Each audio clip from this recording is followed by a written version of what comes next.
ఇక్కడ హరిత గారు యాక్చువల్‌గా రావడం ఇండస్ట్రీకి ఆవిడ కంటిన్యూయస్‌గా మూవీస్ చేయడం, మూవీస్‌లో వచ్చిన పాపులారిటీ సిస్టర్ క్యారెక్టర్స్ అవి బా చేసేవాళ్ళు. సిస్టరే వచ్చినాయి ఇక్కడ. ఓకే. తమిళ్‌దే చేసింది ముందు నాతో పాటు. నేను ఫస్ట్ యాక్ట్ చేశా. ఆ!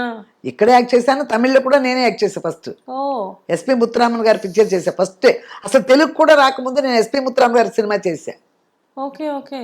స్టూడియోలకి ఇలా డైరెక్టర్స్ ఉంటారు పలానా చోట అంటే ఇలా తిరిగేదాన్ని. హ్మ్. పొద్దున్నే హ్మ్. ఒక 7 గంటలకంతా బస్సు ఎక్కేసి వెళ్ళిపోయేదాన్ని. హ్మ్.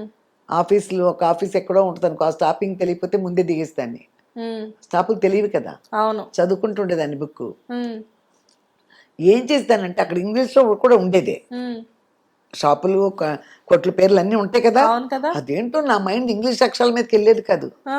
తమిళే చదువుతా ఉండేదాన్ని. నేర్చుకోవాలి అన్న పట్టుదలేమో. ఆ, ఓకే. తమిళే చదివేదాన్ని. ఆ!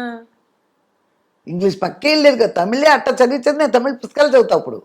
ఇప్పుడు తమిళ్ పర్ఫెక్టా? పర్ఫెక్ట్. నేను రాయలేను కానీ చదివేస్తా.